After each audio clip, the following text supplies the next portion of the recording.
आपने देखा होगा जंतर मंतर में अभी एक बेटी ने प्रधानमंत्री जी मोदी जी के प्रति किस प्रकार की अभद्र भाषा का प्रयोग किया था और बाद में उस बेटी की मां, वह बेटी भी अपने शब्दों को वापस लेती है, माफी मांगती है। उसकी माता पिता ने भी इस बात को स्वीकार किया कि उनकी बेटी ने गलत बोला है।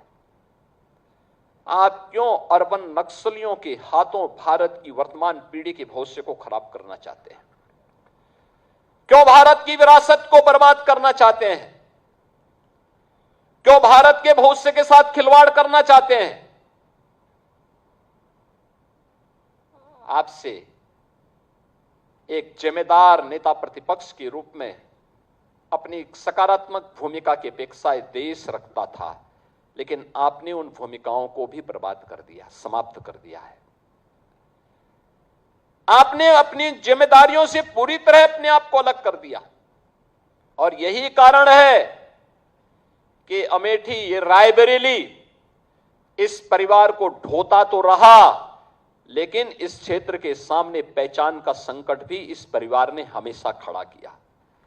यहां के स्मारक के नाम, यहां के संस्थानों के नाम एक परिवार के नाम पर हो जाएं, इनको अच्छा लगता था, लेकिन राणा बेनीमाधव बख्श सिंह जी के नाम पर हो या किसी लालचंद स्वर्णकार के नाम पर हो या किसी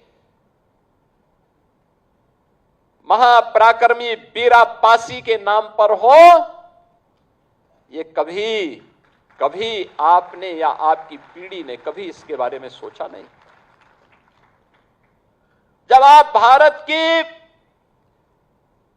संस्थाओं को अपमानित करते हैं, जब आप भारत के प्रधानमंत्री के बारे में अपमानजनक टिप्पणी करते हैं, तब एक व्यक्ति के बारे में नहीं, भारत की एक संस्था को अपमानित करते हैं। प्रधानमंत्री व्यक्ति नहीं होता है, प्रधानमंत्री भारत की एक संस्था है।